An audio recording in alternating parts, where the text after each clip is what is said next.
Bismillahirrahmanirrahim. Assalamualaikum warahmatullahi wabarakatuh. Kembali lagi bersama saya Rio Wijaya di sebuah kisah misteri.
Di video sebuah kisah misteri kali ini, kembali satu kisah kiriman dari sahabat misteri akan saya ceritakan. Yang mana kisah yang akan saya ceritakan ini dikirim oleh sahabat kita yang bernama Rosid. Beliau ingin membagikan satu pengalaman yang beliau alami langsung. Latar waktu kejadian tahun, lokasi dan tempat kejadian sengaja disamarkan oleh Rosid karena ini menyangkut profesi yang sekarang tengah digeluti oleh Rosid. Beliau mengatakan sekitar tahun 1990-an, Rosid yang pada saat itu baru berprofesi sebagai tukang foto. Kalau bahasa kerennya di era sekarang adalah fotografer, ini baru berkecimpung di dunia potret memotret. Rosid direkrut oleh sepasang suami istri yang memiliki studio foto di satu daerah yang ada di Jawa Timur untuk menjadi staf, untuk menjadi karyawan studio fotonya. Namun, bukan pengalaman di bidang fotografi yang didapat oleh Rosid ketika bekerja di sana. Pengalaman lain, pengalaman di bidang mistis didapat Rosid selama kurang lebih 2 bulan bekerja di rumah sepasang suami istri yang kaya raya, tinggal bersama sepasang suami istri yang kaya raya ini. Pelaku pesugihan yang memelihara sosok siluman di rumahnya. Ini dilihat dan diketahui oleh Rosid. Cerita inilah yang ditulis Rosid di dalam email yang dibagikan ke alamat email sebuah kisah misteri@gmail.com untuk dibagikan ke sahabat-sahabat misteri. Kisah pesugihan apa yang ingin diceritakan oleh Rosid? Simak ceritanya hanya di sebuah kisah misteri.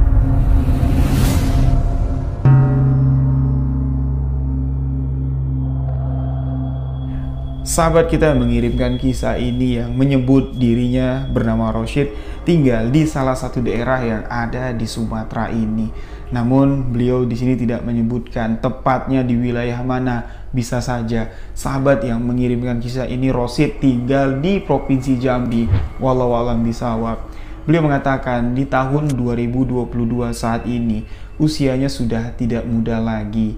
Namun profesi yang digeluti oleh sahabat kita yang bernama Rosid dimulai dari tahun 90-an masih dilakukan atau masih dikerjakan oleh sahabat kita Rosid, yaitu menjadi seorang fotografi. Alhamdulillah, dia mengatakan dari pengalaman-pengalaman beliau belajar dari pengalaman, sekarang beliau sudah memahami jauh lebih baik daripada tahun-tahun yang dulu berkat pengalaman. Pengalaman yang akan dibagikan sahabat kita Rosid ini memang berkaitan dengan dunia fotografinya, tapi tidak memberikan pelajaran tentang apa itu fotografi, tidak memberikan pengalaman bagaimana menggunakan lensa, bagaimana menggunakan kamera dengan baik dan benar. Ini sama sekali tidak ada kaitannya, tapi pengalaman spiritual yang sangat berharga sekali telah beliau lalui di tahun 90-an yang lalu. Dari Sumatera, Rosid ini dikontak oleh salah satu kerabatnya yang ada di Pulau Jawa. Sid, dengar-dengar kamu bisa moto ya? Kalau benar kamu bisa moto, mau nggak kamu kerja di Jawa? Ada nih studio foto yang mencari orang yang bisa mengelola. Kalau kamu mau, saya kirimin ongkos biar kamu bisa berangkat dari Sumatera menuju ke Jawa, dan sampai di Jawa nanti Saya yang menjamin kalau kamu bakal diterima bekerja di sana. Mendengar tawaran yang cukup menggiurkan, Rosid yang baru mengetahui sedikit tentang dunia fotografi, walaupun sedikit pengalaman yang baru dikumpulkan oleh Rosid, tapi dia yakin dengan kemampuan yang beliau miliki cuman sekedar untuk mengelola studio foto, Rosid di sini menyanggupi. Yang mana beliau mengatakan di era 90-an dunia fotografi nggak secanggih sekarang, nggak sehebat sekarang. Kalau sekarang kita mau foto-foto itu nggak perlu ke studio foto lagi. Bahkan di sini studio foto itu boleh dikatakan sudah hampir mati. Dengan menggunakan ponsel di mana saja kita bisa foto, dan mencetak foto itu adalah perkara yang sangat mudah sekali. Berbeda di era tahun 90-an, tidak ada ponsel yang bisa foto-foto. Ketika kita mau berfoto-foto, tempatnya adalah studio foto. Makanya di zaman itu studio foto memang sangat menjanjikan hasil yang luar biasa sekali. Sedikit cerita pengalaman terkait fotografi dibagikan oleh sahabat kita Rosid. Beliau menceritakan di tahun 90-an itu kami masih menggunakan foto klise atau foto yang menggunakan roll film. Untuk mencetak satu foto itu memakan waktu yang cukup panjang, dan keterampilan dalam memotret ini memang harus memiliki jam terbang yang cukup. Salah-salah motret klise atau filmnya kita cuci, itu hasilnya sama sekali tidak akan terlihat. Hasilnya semuanya bisa hitam, semuanya bisa putih. Tidak ada gambar yang terekam oleh kamera. Itulah membutuhkan keterampilan, membutuhkan pengetahuan. Dengan keyakinan si Rosid ini, berangkatlah beliau dari Pulau Sumatera dengan dibiayai oleh kerabatnya ini. Setibanya di Pulau Jawa, Rosid langsung dijemput oleh kerabatnya, menginap 2 malam di rumah kerabatnya. Diceritakanlah, "Sid, kamu nanti akan aku kenalkan sama sepasang suami istri yang memiliki uang yang banyak banget, Sid. Saya yakin kalau kamu bisa bekerja dengan jujur, kalau kamu bisa bekerja dengan terampil, aku yakin nasibmu bakal berubah di bidang ini." Mendengar apa yang dikatakan oleh kerabatnya, Rosid pun di sini memiliki komitmen. Sebelum beliau bertemu dengan sepasang suami istri yang akan memperkerjakannya, Rosid terlebih dahulu sudah menanam komitmen di dalam dirinya. Ketika nanti aku terpilih untuk bekerja mengelola studio foto yang dimiliki oleh sepasang suami istri ini, kejujuran, keterampilan itu akan ditunjukkan oleh si Rosid. Singkat cerita, hari di mana Rosid ini dipertemukan dengan sepasang suami istri ini pun tiba. Rosid dibawa oleh kerabatnya dengan menggunakan sepeda motor, diantar ke sebuah rumah besar di satu desa yang sudah cukup maju. Di desa tersebut sudah banyak warung-warung pinggir jalan, bahkan Rosid mengatakan fotokopi pun sudah ada di sana. Yang mana di era tahun 90-an fotokopi ini menjadi satu tempat yang cukup langka. Boleh dikatakan langka dan boleh dikatakan jarang lah ada di satu desa. Desa tempat Rosid ini bakal tinggal akan mengelola studio foto ini sudah sangat maju sekali. Rosid pun bertemu dengan sepasang suami istri yang beliau di sini tidak ingin menyebutkan namanya. Sebut saja sepasang suami istri yang usianya kurang lebih sekitar 35 tahun, hampir menginjak 40 tahun. Si bapak, Rosid menyebutnya bapak, dan si ibu, mereka orang yang ramah. Terlihat dari wajahnya ini memang betul-betul orang kaya, dia bilang. Mulai dari penampilan terlihat sangat mentereng sekali. Rumah yang mereka tempati adalah rumah yang cukup besar dengan halaman yang cukup luas. Ditambah lagi beberapa mobil mewah di era tahun 90-an terparkir di depan rumah tersebut. Di depan rumah itu sudah berdiri sebuah bangunan yang katanya itulah yang akan dijadikan studio foto. Bangunan yang cukup besar. Rosid pun di sini mengatakan, "Pak, Bu, maaf sebelumnya. Sayang, Pak, kalau bangunan sebagus itu, kalau bangunan sebesar itu dijadikan studio foto, cuman dijadikan studio foto. Loh, memangnya kenapa, Dek?" Sahut si ibu. Rosid di sini mencoba menjelaskan, kalau mau bikin studio foto itu tidak perlu tempat yang bagus-bagus dan tempat yang sebesar itu. Bangunan yang ibu tunjuk untuk akan dijadikan studio foto itu dibagi 3 cukup kok bu. Saking kan besarnya tempat yang sudah disediakan. Tapi sepasang suami istri ini mengatakan, ya enggak apa-apa lah. Barangnya udah kebangun juga kok. Kami memang menyiapkan itu untuk dijadikan studio foto. Yo kalau memang kamu bilang itu kebesaran, enggak apa-apa. Dengan harapan nanti dek, studio foto yang kita miliki menjadi studio foto yang terbesar, terlengkap, dan terhebat. Mendengar semangat dari sepasang suami istri ini, semangat muda dari Rosid yang menggebu-gebu tentang dunia fotografi pun di sini mulai bergejolak dan bangkit. Rosid senang dengan support yang diberikan oleh sepasang suami istri ini. Setelah beliau lama berbincang tentang dunia fotografi, tentang studio yang akan mereka jalankan, gaji yang akan diterima oleh Rosid pun sudah ditentukan dan nominalnya itu menurut Rosid sudah cukup besar. Cukup besar untuk seorang pegawai yang mengurus semua perlengkapan, semua kebutuhan dari sebuah studio foto. Bahkan di sini sepasang suami istri ini mengatakan, kalau kamu butuh 1 orang untuk bantu-bantu kamu nanti, kamu tinggal bilang, tinggal tunjuk siapa orangnya. Kami bersedia untuk memperkerjakan 1 orang lagi asalkan studio foto yang kami harapkan memang benar-benar bisa berjalan. Karena studio foto yang disiapkan ini ukuran ruangannya sangat besar sekali, Rosid pun memutuskan untuk tinggal di sana. Sebenarnya si Rosid ini sudah disediakan 1 kamar di dalam rumah tersebut. Tapi Rosid di sini masih merasa agak sedikit canggung, gak enak lah. Yang tinggal di rumah itu cuman sepasang suami istri itu saja, ndak ada orang lain. Awalnya Rosid menganggap seperti itu. Rosid menggambarkan suasana rumah, suasana bagian dalam rumah si pasangan suami istri ini. Dari ruang tamu tempat Rosid bercerita atau bercengkrama lah dengan sepasang suami istri ini ketika di hari pertama, di belakang itu ada sebuah kamar utama digambarkan oleh Rosid karena beliau melihat sepasang suami istri ini keluar masuk dari sana, itu mungkin kamar bapak dengan ibu. Mundur sedikit ke belakang, di situ ada 2 kamar yang saling berhadapan, itu dikatakan adalah kamar tamu. Jadi kalau ada keluarga yang mau berkunjung, nginep di rumah itu, kedua kamar itu sudah disediakan untuk kamar tamu, dan salah satu dari kamar tamu itulah yang disediakan oleh sepasang suami istri ini untuk Rosid tinggali. Di bagian belakang agak mundur sedikit lagi, ada 1 ruangan yang tertutup seperti kamar. Tapi si bapak mengatakan kamar itu kosong, tidak dijadikan apa-apa. Mundur ke belakang, di situ ada ruang makan, di situ ada kamar mandi, dan di bagian belakang sekali itu ada sebuah pekarangan belakang rumah yang lumayan besar. Rumah yang besar seperti itu hanya didiami oleh sepasang suami istri. Tapi ada 1 orang laki-laki yang Rosid menyebutnya di sini dengan nama Pak Pur.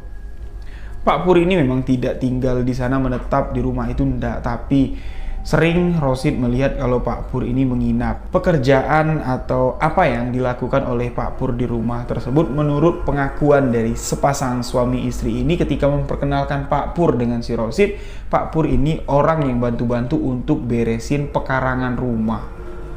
Jadi bagian halaman depan rumah itu luas, bagian belakangnya pun luas, banyak tanaman-tanaman hias milik si ibu ini. Pak Pur lah yang membantu untuk merawat taman tersebut. Pak Pur dikatakan tinggal di desa sebelah. Karena Pak Pur ini tinggal di desa sebelah, kadang-kadang Pak Pur menginap di rumah tersebut, kadang-kadang Pak Pur ini pulang ke rumahnya untuk kembali berkumpul dengan keluarga. Pertemuan pertama Rosid dengan Pak Pur di sini membuat Rosid agak sedikit gugup dan sedikit rasa takut ketika melihat perawakan dari Pak Pur. Pertama, penampilan dari Pak Pur berbeda dengan warga-warga desa yang lain. Pakaian yang digunakan oleh Pak Pur ini layaknya pakaian seorang dalang, menggunakan batik Jawa, menggunakan belangkon, dan menggunakan celana hitam. Pak Pur pun di sini jarang sekali tersenyum, jarang sekali mau mengobrol sama si Rosid. Ketika Rosid ini mendekati Pak Pur yang sedang duduk di halaman belakang, mencoba untuk melakukan pendekatan diri.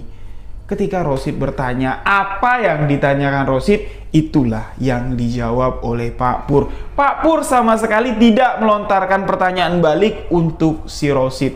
Seolah-olah beliau tidak peduli dengan keberadaan Rosid di rumah tersebut. Dan cuman satu kalimat yang keluar dari mulut Pak Pur ketika mereka pertama kali bertemu. Kalimat yang keluar dari mulut Pak Pur ini adalah sebuah kalimat peringatan, penegasan, dan larangan. Beliau mengatakan, "Dek, kamu tidur di mana?" "Oh, saya tidur di depan, Pak. Di bangunan yang akan dijadikan studio." "Oh, bagus. Ingat yuk, kalau kamu main-main ke dalam rumah, kamar yang di belakang, yang di dekat ruangan makan, jangan kamu buka-buka." Loh, memangnya kenapa, Pak? Nggak mungkin juga saya main nyelonong aja masuk ke dalam ruangan yang ada di rumah itu kalau saya ndak dipanggil, kalau saya ndak ada kepentingan. "Oh, bagus, bagus. Ndak apa-apa. Saya cuma mengingatkan kamu, jangan sekali-kali kamu masuk ke dalam ruangan tersebut, jangan sekali-kali kamu mendekat ke ruangan tersebut. Itu kamarku." Cuman itu yang dikatakan oleh Pak Pur. Apa yang dikatakan oleh Pak Pur di sini membuat sedikit hati Rosid ini bertanya-tanya. Kenapa ya? Pak Pur tiba-tiba menegaskan satu kalimat larangan, satu kalimat peringatan, seolah-olah aku ini bakal ngacak-ngacak kamarnya dia. Atau jangan-jangan Pak Pur ini merasa tersaingi dengan keberadaan Rosid di rumah tersebut. Itu pemikiran awal dari Rosid. Tapi dengan berjalannya waktu, Rosid yang sudah memiliki sedikit tanda tanya di dalam hatinya tentang karakter dari si Pak Pur di sini mulai sedikit demi sedikit memperhatikan gerak-gerik dari si Pak Pur. Sedangkan studio foto yang dijalankan oleh si Rosid ini baru mulai mau digarap, perlengkapannya baru mulai mau dipesan. Karena perlengkapan untuk studio foto ini harus dikirimkan dari Jakarta. Pemesanannya pun pada saat itu tidak secanggih zaman sekarang main online. Pada zaman dulu kita mesan itu menggunakan wesel. Dan pengirimannya tidak secepat sekarang. Butuh waktu untuk mengirimkan barang tersebut sampai ke daerah tempat Rosid tinggal. Jadi di keseharian Rosid pada saat itu yang belum memiliki kegiatan, dia ini cuma duduk di depan studionya sambil rokokan, memperhatikan apa yang sering dilakukan oleh Pak Pur. Pak Pur ini dalam waktu 1 minggu itu sekitar 4 hari ada di rumah tersebut. Nanti 3 hari Pak Pur ini ngilang. Kalau ditanya, "Pak, Bu," bertanya kepada sepasang suami istri, bos dari Rosid dan bos dari si Pak Pur, "Pak Pur mana ya? Kok nggak kelihatan? Memang nggak ada ya?" "Oh, mungkin Pak Pur pulang. Kami juga nggak tahu. Pak Pur emang kayak gitu. Kalau dia mau pulang, tiba-tiba dia pulang. Kalau dia mau datang, tiba-tiba udah ada. Bawa arit, bawa karung. Dia bersih-bersih halaman." "Udah," kata si bapak, "Pak Pur jangan kamu hiraukan. Kalau Pak Pur ngomong aneh-aneh, udah jangan masukin hati. Yang namanya juga orang tua. Jangan kamu anggap sekali." Itu pesan dari si suami. 3 minggu sudah berlalu. Rosid tinggal bersama sepasang suami istri di rumah yang cukup besar dan tinggal atau tidur di studio foto yang tengah digarap. Ketika makan, terutama makan siang, Rosid ini tidak boleh makan di luar. Kalau mau makan malam atau sarapan di luar terserah. Yang penting makan siang. Ini sama sekali tidak diizinkan. "Sid, kalau kamu mau makan siang, makan sama-sama sama kita. Percuma, istriku sudah belanja, istriku sudah masak." Mubazir, makanannya nggak ada yang makan. Kami cuma berdua di rumah ini. Rosid pun di sini menerima tawaran tersebut dan menghargai. Berarti sepasang suami istri ini udah menganggap aku ini bukan orang lain lagi. Dengan senang hati, setiap jam makan siang, Rosid dipanggil dan berkumpullah di meja makan. Nah, tadi di awal sudah sedikit saya gambarkan denah lokasi isi dalam rumah tempat Rosid ini tinggal. Sedikit mundur ke belakang, itu ada ruang makan. Di situ ada meja makan. Berhadapan dengan meja makan, itu ada sebuah ruangan, sebuah kamar yang dikatakan kamar itu kosong dari si pemilik rumah, tapi menurut pengakuan dari Pak Pur, kamar itu adalah kamar Pak Pur. Pada suatu siang, Rosid dipanggil sama si istri. "Sid, Dek, ayo masuk. Makanan sudah siap. Yuk, kita makan sama-sama." Rosid pun di sini segera dari ruang studio yang ada di luar rumah, ada di depan rumah, masuklah ke dalam, duduklah di meja makan, di kursi tempat biasa Rosid duduk, berhadapan dengan si bapak. Kursi tempat Rosid ini duduk pas sekali membelakangi pintu kamar misterius tersebut.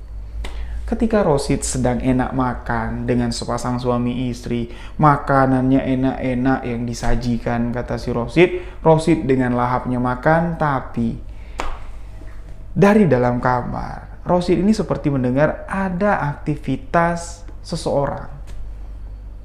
Aktivitas yang terdengar dari dalam kamar itu layaknya seperti orang yang sedang makan juga, tapi dengan suara decapan, suara kecapan orang yang makan dengan rakus sekali. Sampai-sampai di sini membuat Rosid berhenti untuk menyuapkan nasi ke dalam mulutnya.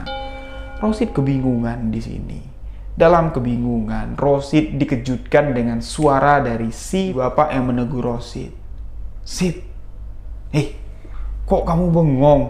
Nggak boleh makan sambil bengong. Kok tumben kamu makan yang nggak lahap?" Rosid pun di sini mengatakan, "Nggak apa-apa, Pak." Beliau pun melanjutkan makan, tapi dari suara kecapan yang didengar oleh Rosid berubah menjadi suara langkah kaki. Suara langkah kaki yang menyeret rantai. Terdengar jelas layaknya seperti suara rantai besi yang diseret di atas lantai. Trek, trek, trek. Suara-suara yang terdengar dari dalam kamar di sini membuat Rosid agak sedikit merinding. Di siang hari, rasa takut itu tiba-tiba menghantui Rosid dan menimbulkan pertanyaan besar. Siapa yang ada di dalam kamar tersebut? Sedangkan setahu Rosid, Pak Pur sudah 2 hari tidak pulang ke rumah tersebut dari pagi. Sampai ketika Rosid makan sama-sama dengan si pemilik rumah, Pak Pur ini sama sekali tidak terlihat. Nggak mungkin di dalam kamar itu ada Pak Pur. Jadi siapa yang ada di dalam kamar? Itulah sebuah tanda tanya besar yang ada di dalam hati Rosid. Ketika makan siang sudah selesai, si bapak sedang duduk sambil minum air putih. Rosid pun di sini mau berdiri, mau bantuin si ibu untuk beres-beres meja makan, tapi si bapak tidak memperbolehkan. "Nggak usah, Dek. Kamu duduk aja di sini, kita ngobrol-ngobrol. Aku mau nanya sama kamu. Kok tadi tumben kamu makan dengan wajah yang ketakutan? Ada apa? Apa yang kamu takutin?" Seolah-olah si bapak ini tahu perasaan dari si Rosid. Rosid awalnya di sini ingin mengutarakan apa yang ingin dia ketahui. Siapa sebenarnya ada yang di dalam kamar, atau kamar itu ada orang atau enggak. Nah, sebelum Rosid mengutarakan pertanyaannya, si bapak di sini langsung memotong seolah-olah beliau tahu dengan pertanyaan yang akan dilontarkan oleh Rosid. "Pak Pur kemana ya, Bu?" Beliau bertanya kepada istrinya. "Sudah beberapa hari ini kok aku nggak ngelihat Pak Pur." "Dek," si bapak bertanya sama Rosid, "kamu ngelihat Pak Pur nggak?" Rosid pun di sini menjawab, "Enggak, Pak. Dari pagi, dari 2 hari yang lalu bahkan. Saya nggak ngelihat Pak Pur. Mungkin pulang, Pak, ke rumahnya." "Oh iya, mungkin Pak Pur pulang ke rumah." Si Pak Pur, kalau pulang ke rumah tuh kebiasaan. Lupa dia pulang ke sini. Lihat tuh, Bu, si Pak Pur, kalau dia keluar dari kamarnya, lampunya itu loh nggak pernah dimatikan sama si Pak Pur." Di sini Rosid pun menoleh ke belakang yang memang terlihat lampu kamar itu menyala, yang mana sebelumnya lampu kamar itu mati. Sebelum Rosid duduk di meja makan, jelas Rosid ini melihat lampu kamar itu mati, tidak ada cahaya dari ventilasi. Kok tiba-tiba lampu kamar itu menyala? Seolah-olah si bapak ini ingin memberikan kode. "Untuk apa sih, Nak? Kamu mau cari tahu tentang kamar yang ada di belakang kamu? Kamar itu ditempati oleh Pak Pur. Seperti itulah gambaran suasana pada siang hari di meja makan. Nah, lantas di sini ya, Rosid menganggap ini momen atau kesempatan untuk Rosid mempertegas. Bener gak sih Pak Pur yang menempati kamar itu? Rosid pun melempar pertanyaan. Apa bener Pak? Pak Pur tuh nginep di kamar itu. Iya, lihat tuh. Kalau Pak Pur keluar dari kamar itu, lampunya nggak pernah dimatikan. Pantes Pak, Pak Pur pernah ngomong sama saya, jangan sekalipun kamu masuk ke kamar yang ada di dekat meja makan. Itu kamar saya. Pak Pur biasa kalau kayak gitu. Jangan kamu ambil hati, nak. Namanya juga orang tua. Nggak apa-apa. Nggak bakal bisa juga kamu masuk kamar itu. Pintu kamarnya selalu terkunci. Kuncinya selalu dibawa sama si Pak Pur. Itu yang dikatakan oleh lelaki si pemilik rumah tersebut. Setelah makan siang pada hari itu, Rosid di sini merasa sangat kenyang sekali. Kenyang bukan dari makanan yang dimakan, tapi dengan tanda tanya yang ada di pikiran dan di hatinya. Apa maksud dari sandiwara yang dilakukan penghuni rumah ini? Rosid ini memang orang yang bodoh. Aku memang bodoh, dia bilang. Tapi nggak segampang itu aku dibodoh-bodohin. Masa iya? Begitu aku masuk ke ruangan makan, lampu yang ada di kamar itu ya mati. Nggak ada cahaya yang keluar dari ventilasi. Kok tiba-tiba ketika si bapak mengatakan lampu itu menyala, beneran loh, lampu itu nyala. Ini ada apa? Apa yang mereka tutup-tutupin dan apa yang ditutupi oleh Pak Pur? Karena penegasan kalimat dari Pak Pur ini pasti ada alasannya. Nah, mulai dari hari itulah Rosid di sini memiliki kecurigaan terhadap penghuni rumah tersebut. Waktu di sini berlalu. Yang tadinya 3 minggu Rosid sudah menempati studionya, tapi barang-barangnya belum datang. Pas di waktu 40 hari. 1 bulan lebih. Rosid di sini sudah menerima barang-barang yang beliau pesan. Studio foto itu pun segera dibuka. Di hari pertama, di pagi hari tepatnya, Rosid mengatakan Pak Pur ada di rumah tersebut. Sepasang suami istri itu ada juga mengikuti sebuah ritual yang dipimpin oleh Pak Pur. Rosid yang tidak tahu apa-apa, yang cuman disuruh manut ngikut ke dalam acara ritual yang dilakukan oleh Pak Pur dengan sepasang suami istri ini.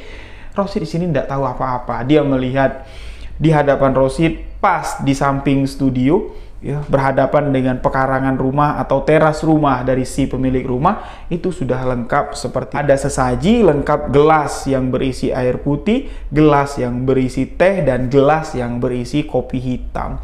Di situ ada ayam bakar, di situ ada telur rebus, di situ ada kue-kue jajanan pasar, dan Rosid juga melihat di situ ada kayak mangkok yang berisi arang dan arang yang membakar dupa. Ada mangkok yang berisi arang yang menyala dan si Pak Pur di sini menaburi kemenyan. Asap kemenyan yang mengepul pada hari itu, aroma yang sangat semerbak sekali, aroma wangi dari kepulan asap menyan tersebut membuat di sini kesadaran dari Rosid setengah agak oleng atau dia agak goyang lah. Mencium aroma kemenyan yang wangi itu, Rosid di sini mengikuti entah apa ritual yang mereka lakukan. Rosid cuma menganggap mungkin ini adalah sebuah tradisi ketika orang ingin membuka toko, tradisi yang ada di tanah Jawa. Rosid belum pernah sekalipun mengikuti tradisi seperti itu. Dan setelah tradisi itu dilakukan, si Pak Pur mengatakan, yo silahkan, siapa yang duluan mau buka pintu untuk usaha ini. Sepasang suami istri ini menyerahkan kunci kepada si Rosid. Rosid lah yang membuka pintu untuk pertama kali. Pintu untuk membuka rezeki, itu yang dikatakan oleh Pak Pur. Di hari pertama studio foto itu dibuka, memang tidak ada pelanggan yang datang. Rosid pun di sini harap maklum karena warga-warga setempat, warga sekitar belum tahu kalau studio foto itu sudah dibuka, sudah bisa menerima pelanggan. Tapi Perasaan berbeda dirasakan Rosid ketika studio foto itu belum ada isinya, ketika Rosid pertama kali menempati studio foto itu di dalamnya masih berantakan kalau digambarkan dengan satu penerangan. Sumber penerangan lampu di ruangan tersebut kalau malam suasananya cukup mencekam dengan ruangan yang besar, dengan tumpukan-tumpukan barang yang masih belum dibereskan.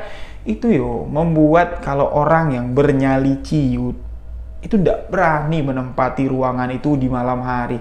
Tapi Rosid malah merasa berbeda. Kok sekarang studio ini sudah rampung, sudah rapi, lampunya sudah banyak, tapi kok aku malah merasa takut, merasa tidak enak kalau malam-malam tidur sendirian di studio ini.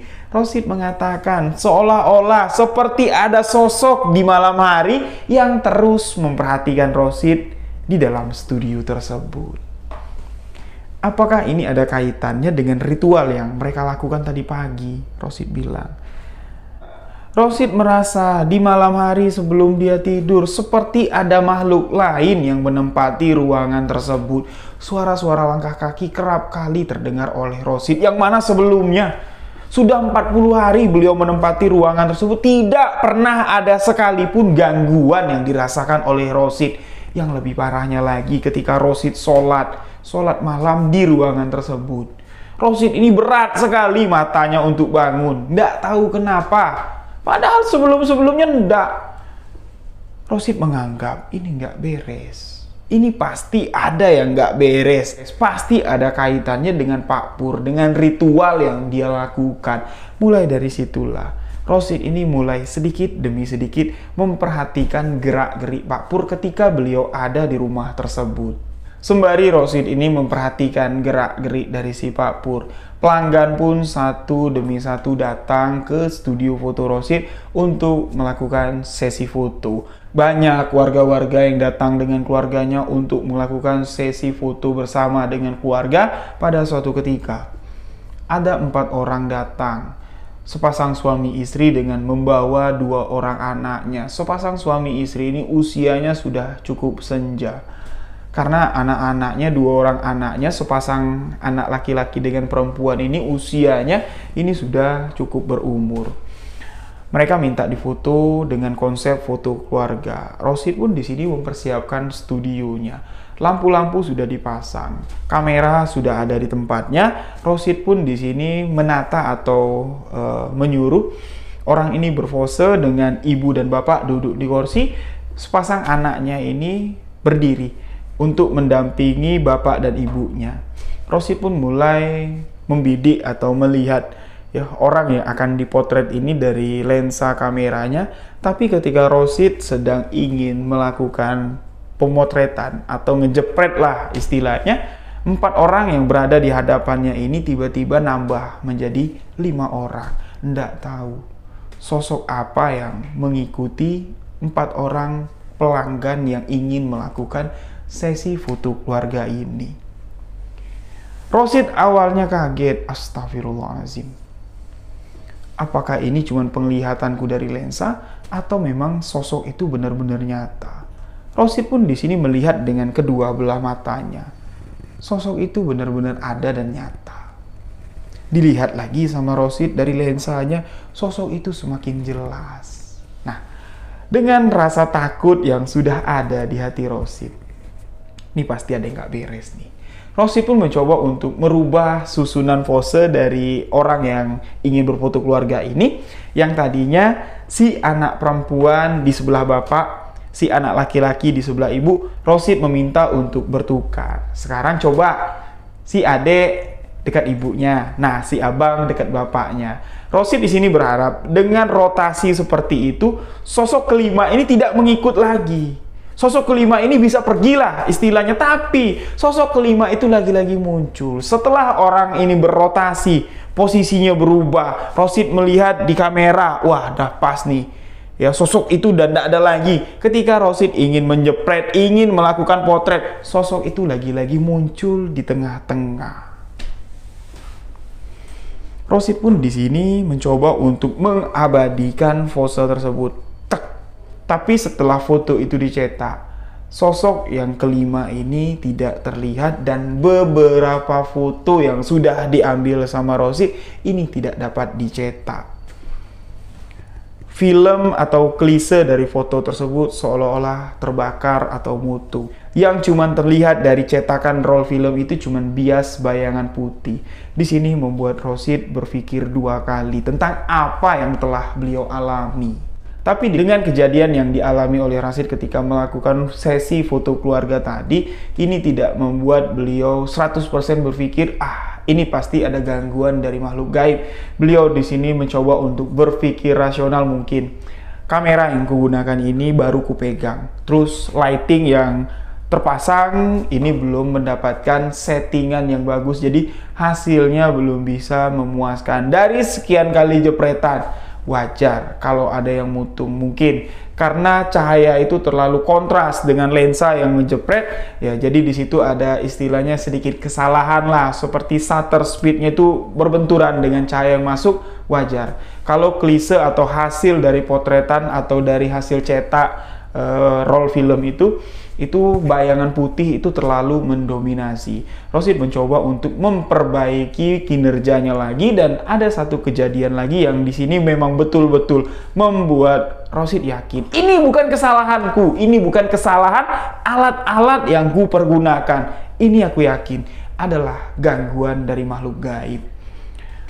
Ada seorang mahasiswa yang datang. Dia minta difoto dengan baju toganya, dengan pakaian wisudanya. Rosid menerima dengan senang hati. Frame sudah diganti sesuai dengan keinginan. Lampu-lampu sudah dipasang. Wanita cantik itu terlihat sangat ayu sekali dengan riasan wajah. Dan Rosid di sini membuat suasana pada saat pemotretan itu menjadi lebih sedikit agak enjoy dengan bertanya-tanya pada kliennya dengan sedikit agak candaan, biar suasana di tempat foto itu menjadi hidup di sini. Ya. Pertanyaan guyonan yang dilemparkan sama si Rosid itu bukan tidak ada alasannya, karena ketika Rosid baru mempersiapkan tempat foto untuk wisuda ini, Rosid sudah merasa sosok gaib yang sering mengganggu Rosid ini sudah hadir di studio foto tersebut. Untuk membuat feel Rosid ini tidak ketakutan, dia mencoba untuk ngeguyon lah dengan pelanggannya. Nah, kejadian pemotretan yang kedua ini sangat ganjil sekali, sahabat-sahabat. Wanita yang difoto sama si Rosid yang wajahnya terlihat ayu sekali itu seketika berubah. Tatapan matanya itu putih semua, wajahnya itu berkerut semua. Itu ketika Rosid lihat di lensa kameranya. Tapi ketika Rosid ngejongak kayak gini, tidak melihat dari sorot lensa, wanita itu terlihat cantik dan ayu sekali. Awalnya Rosid di sini meminta wanita itu untuk istilahnya besok aja lah fotonya, jangan hari ini. Rosid ingin beralasan kalau kameranya rusak atau apa. Tapi Rosid ingin menjaga kualitas tempat fotonya, nggak mau ngecewain pelanggan. Rosid pun memaksa untuk moto wanita itu pada hari itu juga. Dan hasilnya di sesi foto yang pertama, 1 roll film dihabiskan oleh Rosid. Tidak satu pun foto wanita itu ada di depan lensa kameranya. Semuanya penuh dengan bayangan putih. Dan di roll film yang kedua, barulah di sini sosok wanita yang menggunakan toga untuk foto wisudanya ini masuk, tertangkap oleh lensa kamera Rosid. Tapi di sini hasilnya sama sekali tidak maksimal, dan Rosid mengatakan dari beberapa foto, entah itu cuman bias dari cahaya atau kesalahan waktu mencuci foto, Rosid melihat sedikit ada bayangan yang menghalangi lensa yang digunakan si Rosid ini. Bayangan itu terlihat seperti kepala, tapi bukan kepala manusia, nggak tahu. Cuman gelap, bentuknya itu seperti kepala. Rosid tidak bisa menggambarkan kepala apa, dan menurut Rosid bayangan itulah yang membuat 2 roll film saat pemotretan wanita menggunakan toga ini semuanya gagal. Tidak ada satupun foto yang bisa diserahkan kepada si pelanggan tersebut. Dengan kejadian inilah si Rosid yakin seyakin-yakinnya kekacauan di dalam studio foto, ketakutan, keresahan, teror-teror yang dialami oleh Rosid ini ada kaitan dengan ritual yang dilakukan oleh Pak Pur. Mulai dari hari itulah Rosid ini mengikuti gerak-gerik dari Pak Pur, dan pada suatu ketika Rosid melihat kalau Pak Pur ini keluar dari kamar belakang dengan membawa sebuah nampan. Nampan yang masih diingat oleh Rosid. Nampan yang digunakan Pak Pur untuk melakukan ritual ketika peresmian tempat foto yang dikelola oleh Rosid. Ketika Pak Pur ini sudah berjalan ke belakang, tidak tahu Pak Pur ini kemana, apa Pak Pur ini ke WC atau ke halaman belakang, Rosid pun mendekati kamar yang terlarang tersebut. Kamar yang dikatakan Pak Pur, kamu jangan sekalipun mendekati kamar ini. Tapi hari itu dengan rasa penasaran, Rosid di sini mendekati kamar tersebut dan membuka pintu kamar tersebut dengan perlahan. Ternyata tidak dikunci. Rosid pun mendorong pintu kamar itu dengan perlahan. Setengah bagian pintu kamar itu terbuka. Rosid dapat melihat isi dalam kamar tersebut, dan apa yang Rosid lihat ini adalah sebuah kenyataan. Apa yang Rosid lihat ini adalah sebuah kebenaran. Terlihat di dalam kamar tersebut berdiri sosok yang sangat menakutkan sekali. Rosid menggambarkan dari bagian bahu sampai ke lutut itu adalah tubuh manusia, tapi dari bagian bahu ke atas itu adalah kepala hewan.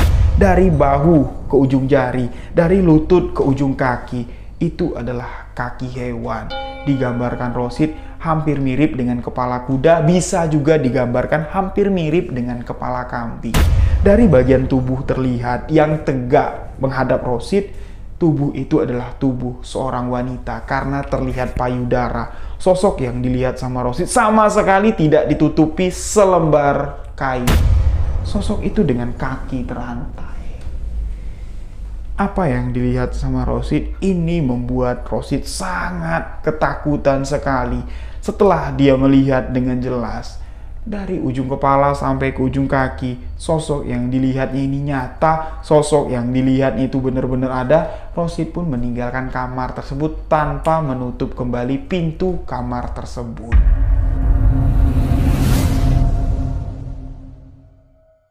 Dengan melihat penampakan yang sangat mengerikan sekali yang ada di dalam kamar tersebut, Rosid pun di sini berlari menuju ke tempatnya, yaitu di bagian depan ke studio foto. Rosid pun duduk di dalam studio dengan napas yang terengah-engah. Rosid tidak bisa membayangkan apa yang dia lihat. Ya Allah, apakah ini benar? Apa cuma sekedar penglihatanku saja? Di hari itu Rosid sama sekali tidak merasa nyaman, sama sekali tidak merasa tenang, walaupun dia sudah berada di dalam studio fotonya. Rosid di sini memutuskan untuk mencari udara segar, duduk di salah satu warung yang ada di dekat rumah tersebut. Dengan membeli sebungkus rokok, Rosid pun di sini mengobrol dengan si ibu pemilik warung tersebut. Selain membeli sebungkus rokok, Rosid di sini memesan segelas kopi kepada si ibu pemilik warung. Setelah kopi disajikan, si ibu pemilik warung pun bertanya sama si Rosid, "Kamu ini dari mana, Nak? Kok baru kelihatan di kampung ini?" Rosid mengatakan, "Iya, Bu. Saya bukan orang asli kampung sini. Saya tinggal di rumah besar itu. Saya bekerja di studio foto yang baru buka." "Oh, kamu toh tukang foto yang diceritakan warga kampung. Kok kamu baru mampir ke warung Ibu?" "Iya, Bu. Belakangan ini saya repot ngurusin perlengkapan untuk buka studio foto. Gimana, Nak? Sudah bisa foto-foto di tempat kamu?" "Bisa, kalau Ibu mau foto-foto bisa. Sekarang pun bisa," Rosid bilang. "Yo ndak lah, ndak sekarang," si ibu itu bilang. "Yo wis, kamu minumlah kopi kamu." Nah, ketika si ibu ini mau meninggalkan Rosid masuk ke dalam, Rosid memanggil, "Bu, sampean si ibu ndak?" "Ndak, Nak. Memang ada apa?" "Aku mau nanya." "Nanya apa?" Si ibu pun kembali duduk di samping Rosid dan Rosid bertanya kepada si ibu, "Ibu udah lama buka warung di sini. Ya, bukan lama lagi, Nak. Nah, aku tuh lahir di sini, asli orang sini. Oh, ibu tahu dong asal-usul dari orang tempatku bekerja, sepasang suami istri yang memiliki studio foto itu. Memangnya kenapa? Si ibu bertanya sama si Rosid. Enggak apa-apa. Aku cuman ingin tahu. Soalnya aku kerja di sana cuman dikenalin sama kerabatku saja. Oh, kamu bukan berasal dari orang deket sini, yo, Nak. Bukan, Bu. Aku berasal dari Pulau Sumatera. Pantes lah. Kamu gak kenal siapa majikan kamu. Iya, Bu. Makanya dari itu saya mau bertanya sama ibu. Saya pun di sini nggak kenal jelas, Nak, sepasang suami istri tempat kamu bekerja itu. Tapi warga-warga yang ada di sekitar sini banyak yang kenal, banyak yang tahu, dan banyak yang menceritakan asal-usul sepasang suami istri ini berasal dari kampung ujung desa sana. Masih di satu kecamatan lah dengan kita, tapi mereka tinggal menempati rumah itu baru kisaran 3 tahun belakangan ini. Mereka bukan asli berasal dari kampung ini. Rosid di sini mengatakan juragan tempat Rosid bekerja ini adalah orang yang memang benar-benar kaya. Di setiap desa, di kecamatan, bahkan di hampir setiap desa di kabupaten tempat Rosid tinggal sekarang di Pulau Jawa, juragannya itu memiliki setiap desa satu rumah. Si ibu mengatakan dia baru pindah ke desa ini kurang lebih sekitar 3 tahun belakangan. Sebelum itu dia tinggal di desa sebelah. Sebelumnya lagi tinggal di rumahnya yang ada di desa sebelah lagi. Yo, saya ndak terlalu dekat, ndak terlalu kenal, tapi menurut cerita-cerita warga yang sering nongkrong, sering ngopi di sini, mereka mengaku kenal dekat, kenal akrab dengan si juragan. Mereka mengatakan juragan itu sengaja untuk pindah dari satu desa ke desa yang lain karena beliau ini baru kehilangan seorang anak gadis yang meninggal karena sakit. Loh, punya anak gadis, Bu? Iya, menurut cerita dari warga, anak gadisnya itu digambarkan mungkin seumuran sama kamu lah. Rosid di sini sempat terperangah dan sedikit terkejut bahwa sepasang suami istri ini memiliki seorang anak perempuan yang sudah meninggal. Di sini langsung terpintas gambaran sosok wanita dengan kepala hewan yang ada di dalam kamar tersebut. Dari bentuk tubuh dan bentuk perawaan badannya, itu menggambarkan seorang wanita muda.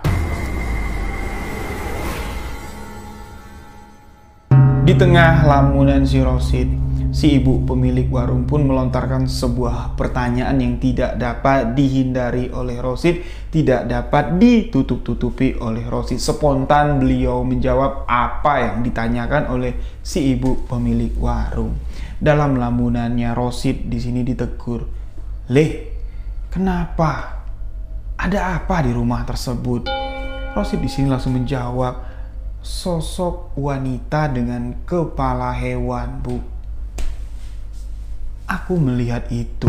Si ibu pemilik warung di sini wajahnya langsung berubah. Di mana kamu melihatnya? Bener ndak apa yang kamu lihat? Rosid di sini berani bersumpah. Aku berani sumpah. Barusan, Bu, barusan aku melihat di sebuah kamar di dalam rumah tersebut.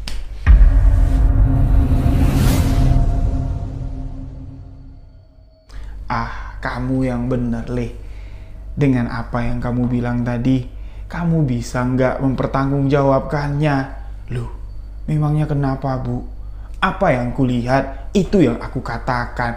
Kamu jangan sembarangan mengaku-ngaku, melihat penampakan itu di dalam rumah sepasang suami istri yang kaya raya itu. Hati-hati, untung cuman aku yang mendengarnya. Di sini ndak ada orang, sempet ada warga-warga lain. Ini bakal rame, ini bakal heboh. Kamu ndak tahu sosok yang kamu lihat di dalam rumah majikan kamu. Sosok itulah yang telah meneror kami selama bertahun-tahun belakangan ini. Teror yang merenggut nyawa.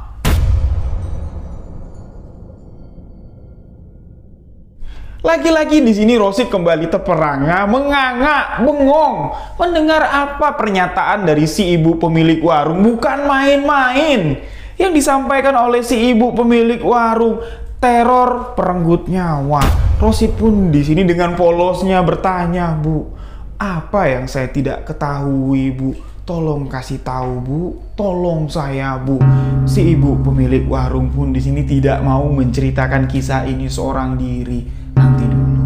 Aku panggil dulu suamiku. Aku panggil dulu anak-anakku. Mereka harus tahu kebenaran yang barusan kamu sampaikan." Kumpullah keluarga itu. Warung itu ditutup. Rosid diajak masuk ke dalam rumah. Cerita tentang teror di kampung itu pun mulai diceritakan.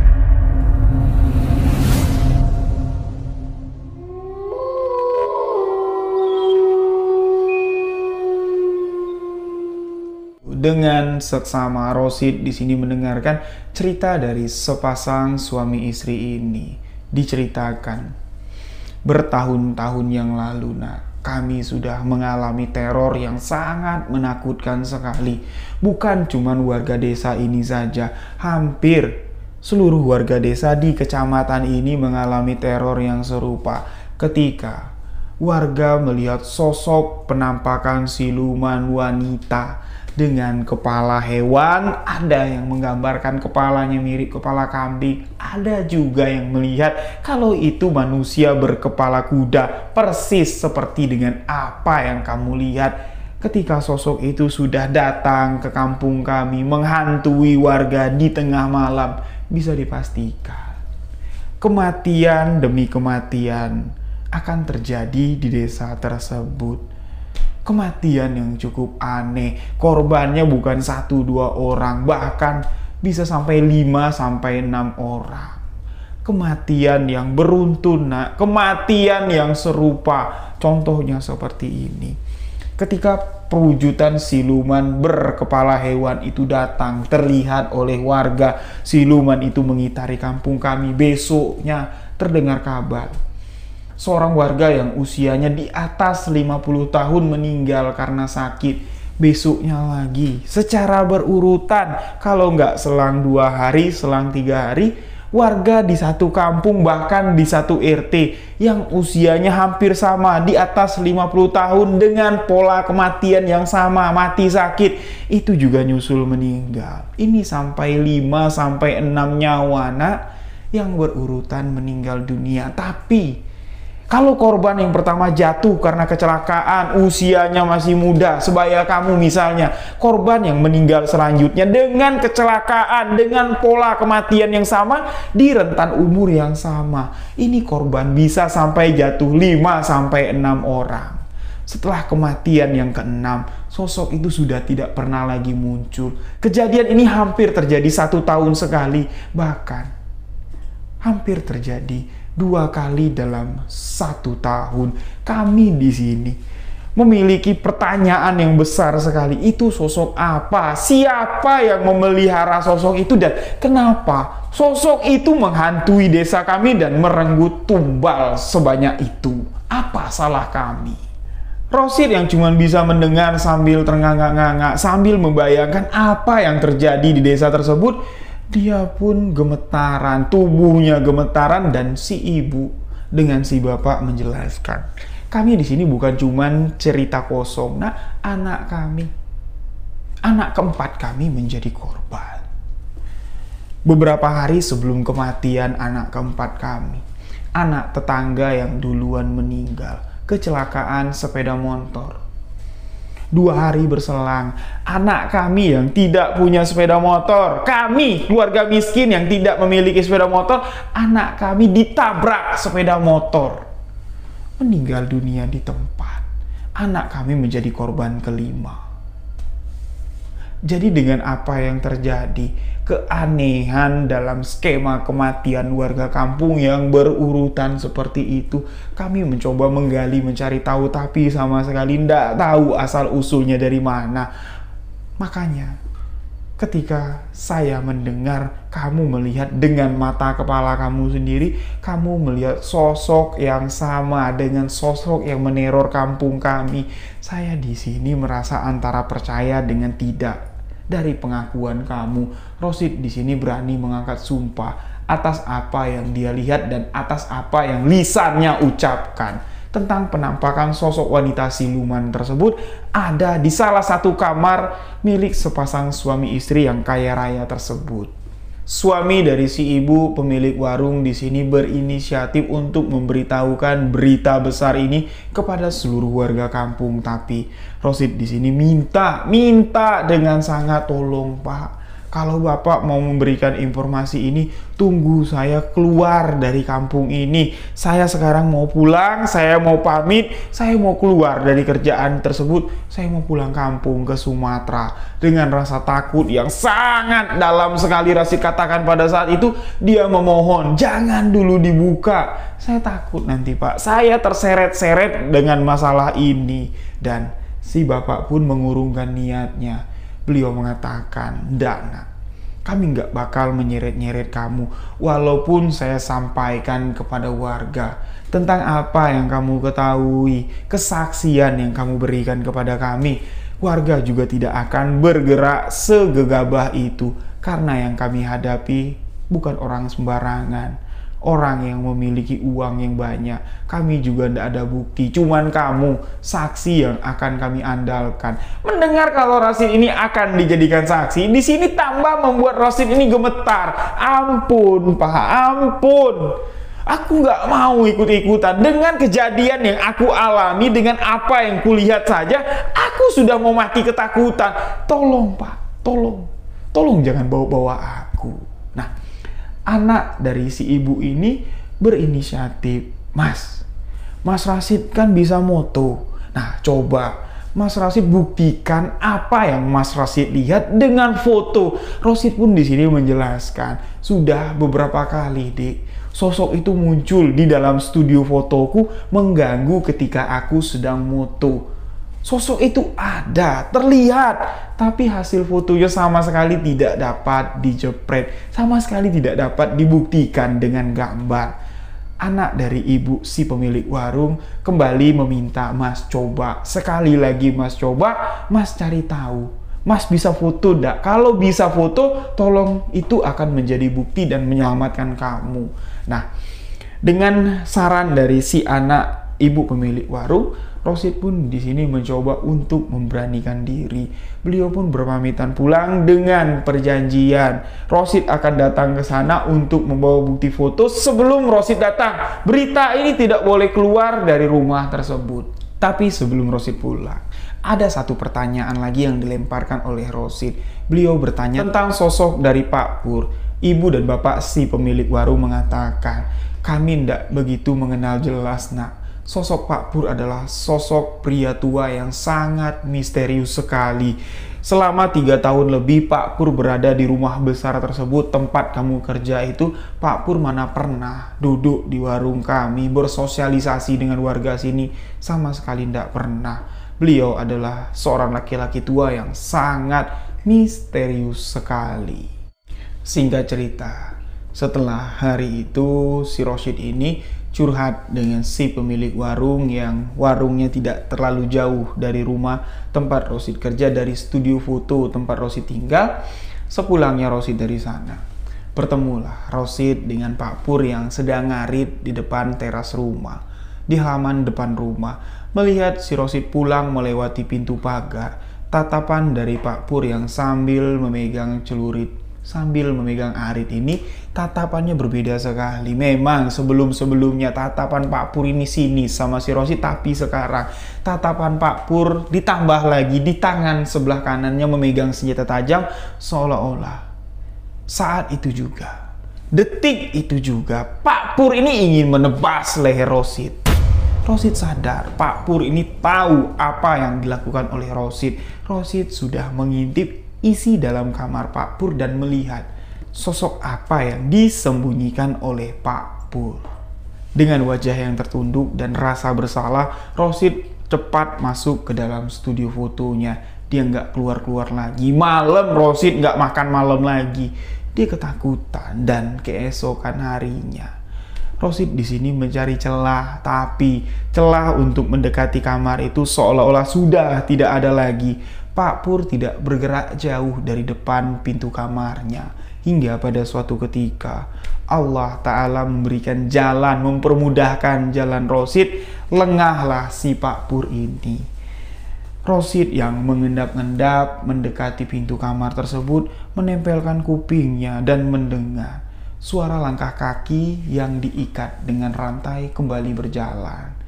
Pek, trek, pek, trek. Kaki itu menyeret rantai di atas lantai. Ketika Rosid menyadari sosok itu ada di dalam kamar, segeralah Rosid ini bergegas kembali ke studio, membawa kamera untuk memotret sosok apa yang ada di dalam kamar. Tapi pintu kamar itu terkunci. Rosid tidak dapat mengintip lagi dan beliau pun berinisiatif lewat pintu belakang untuk memotret sosok itu dari ventilasi yang ada di samping. Rosid bergegas menuju ke arah belakang, dilihat Pak Pur nggak ada di sana.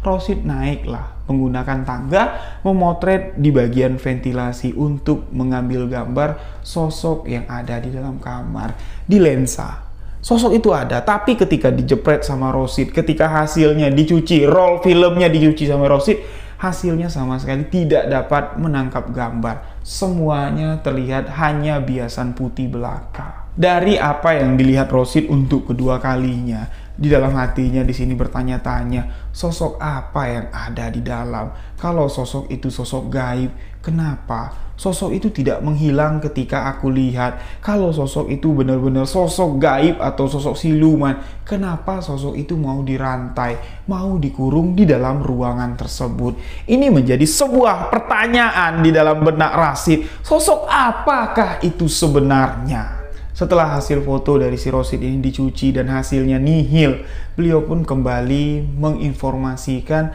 apa yang telah dia lakukan ke warung si ibu-ibu tersebut. Nah, di hari itu juga setelah Rosid mengabarkan, "Bu, Pak, maaf, saran dari anakmu tidak dapat aku lakukan dengan baik. Sudah aku coba nih hasilnya, sama sekali tidak dapat digambar, sama sekali tidak dapat dipotret." Sepasang suami istri si pemilik warung pun di sini, "Yo, ndak apa-apa, Nak. Yang penting apa yang kamu lihat adalah sebuah kebenaran." "Benar, Pak. Ini untuk yang kedua kalinya aku mengintip dan sosok itu ada di dalam kamar."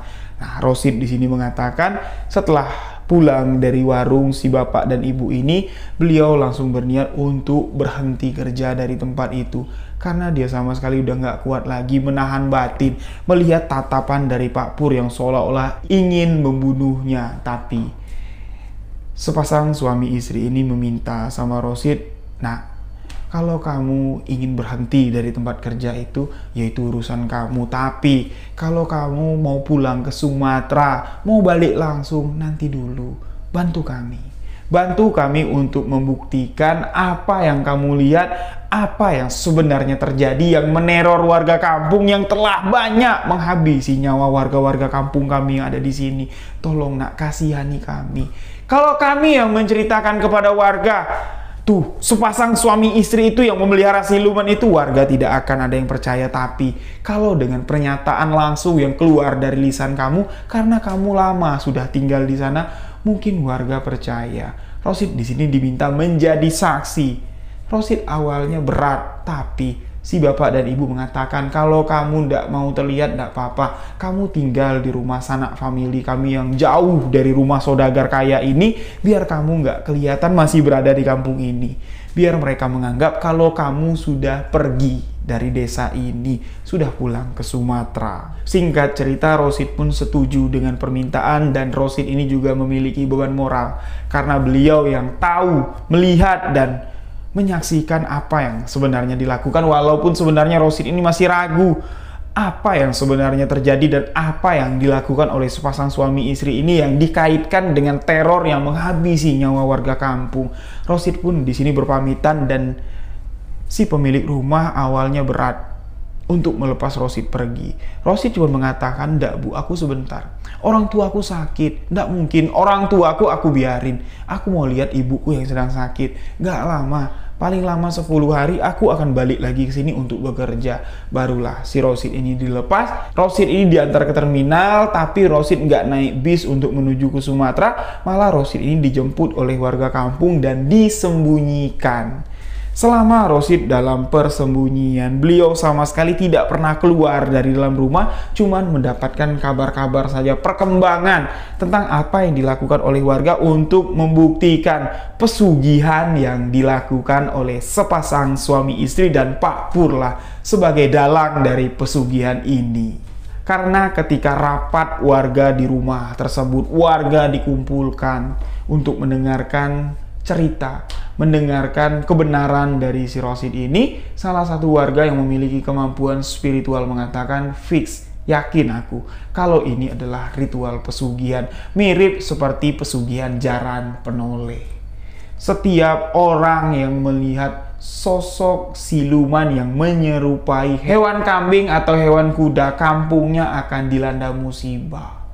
Nyawa orang-orang di kampung akan dijadikan tumbal. Persis bahkan lebih parah lagi dari pesugihan jaran penoleh. Aku yakin kekayaan yang dimiliki oleh bos Musid itu hasil dari pesugihan jaran penoleh. Dan aku yakin yang dijadikan jaran penoleh itu adalah anak gadisnya. Anak perempuannya sendiri yang dijadikan sosok siluman jaran penoleh. Karena ritual pesugihan jaran penoleh ini, kalau tidak menumbalkan ibu kandung, pesugihan jaran penoleh harus menumbalkan anak kandung sendiri untuk dijadikan kuda, untuk dijadikan hewan peliharaan mereka. Makanya sosok itu dipelihara, sosok itu dirantai, dikurung di rumahnya layaknya hewan peliharaan. Tapi kalau si juragan pemilik pesugihan ini membutuhkan tumbal, barulah peliharaan ini akan dilepas untuk mencari tumbal pesugihan. Mendengar penjelasan seperti itu, Rosid ini sama sekali tidak mengerti. Dia bingung apa yang dimaksud jaran penoleh. Karena Rosid ini sama sekali tidak mengerti tentang hal-hal mistis. Dia cuma mengatakan apa yang dia ketahui. 1 minggu berlalu, Rosid sudah dipendam, disandra oleh warga, tapi warga ini juga tidak dapat membongkar ritual pesugihan jaran penoleh tersebut. Malah si Rosid yang mengalami teror yang menakutkan. Pada suatu malam, di malam terakhir sebelum Rosid meninggalkan desa tersebut, beliau mendengar di samping kamar tempat Rosid tidur seperti ada suara langkah kaki kuda sambil menyeret rantai. Tuk, dengan suara hentakan sepatu kuda dan seretan rantai yang begitu nyaring sekali didengar oleh Rosid. Kejadian itu hampir jam 2:30 dini hari. Suara itu pas berada di samping jendela kamar Rosid yang dia tumpangi. Rosid pun di sini memberanikan diri untuk membuka jendela. Dari kejauhan, Rosid melihat wanita siluman kuda tersebut dengan kaki yang masih dirantai berjalan menuju arah jendela kamar Rosid. Mohon maaf sebelumnya, dengan payudara yang terlihat jelas, dengan bagian tubuh yang terlihat jelas. Sosok itu memiliki kepala kuda. Di malam itulah Rosid baru jelas melihat kepala sosok wanita itu adalah kepala kuda.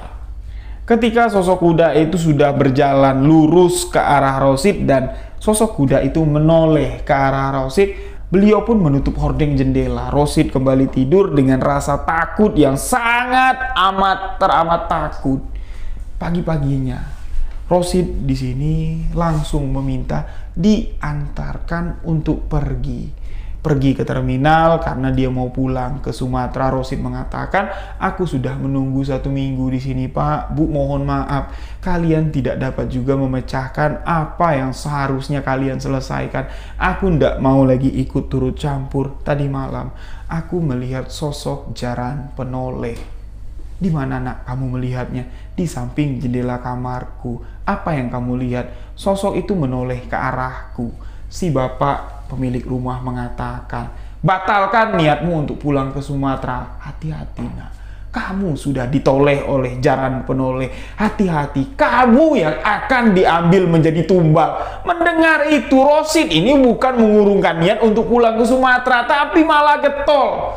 Dia mengatakan, kalau aku tetap di sini, Pak, bisa-bisa malam nanti atau besok, aku yang akan mati jadi tumbal. Terserah kamu.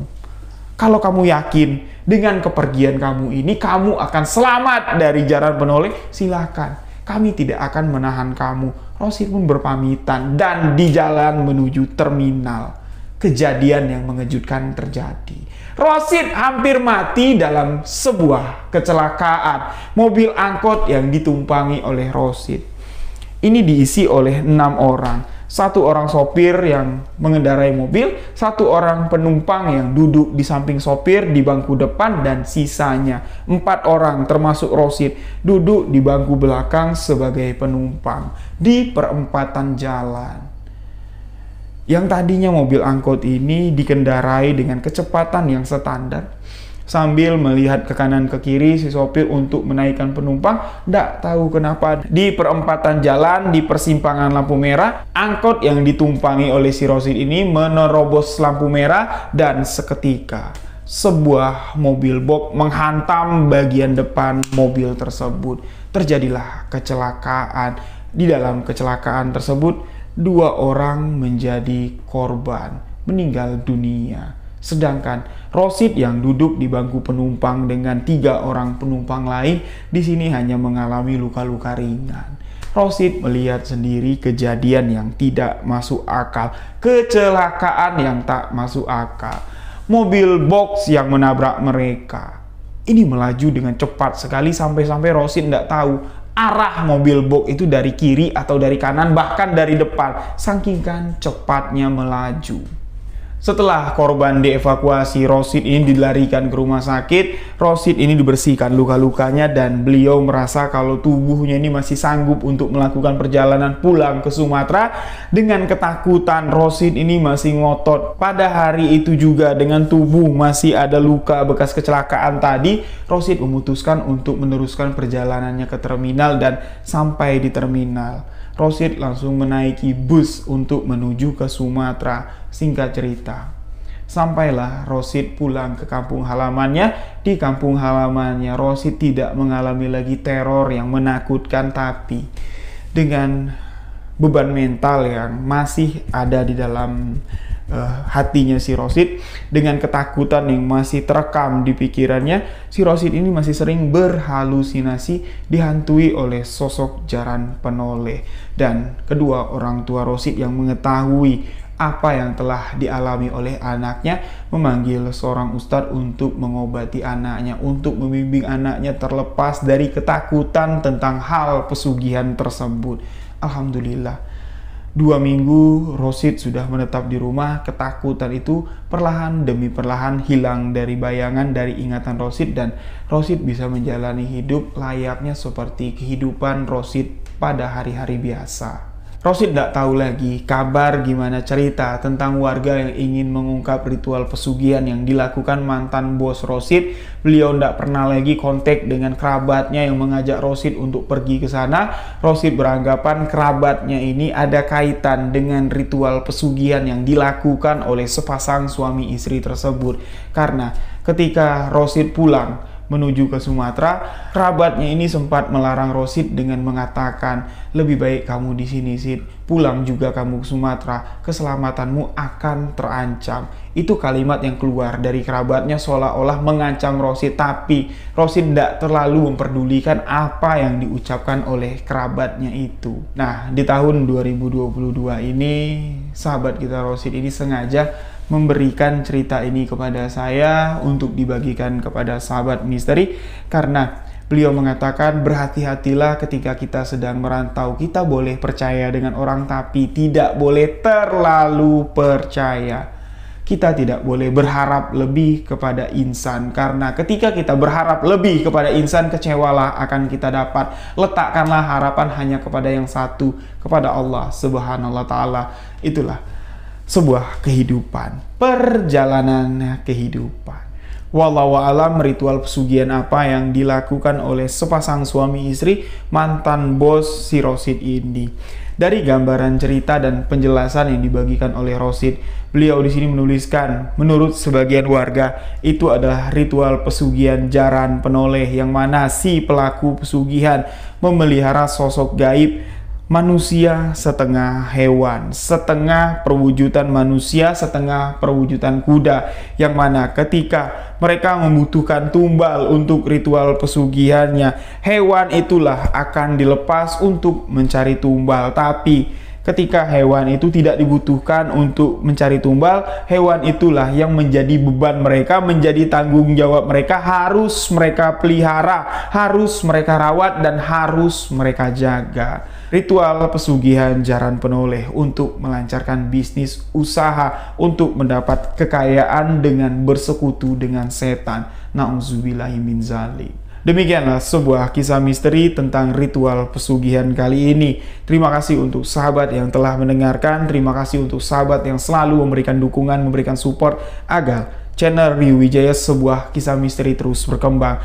Untuk sahabat yang ingin membagikan kisah misteri, boleh tuliskan cerita dan kirimkan cerita sahabat ke alamat email sebuah kisah misteri@gmail.com, atau sahabat bisa DM ke Instagram sebuah kisah misteri official. Jangan lupa follow akun Instagram saya juga, rio.wijaya91. Mungkin dari kisah ini ada salah ucap, salah kata dalam penyampaian. Saya mohon maaf. Saya Rio Wijaya mengucapkan wabillahi taufik walhidayah. Wassalamualaikum warahmatullahi wabarakatuh. Salam sebuah kisah misteri.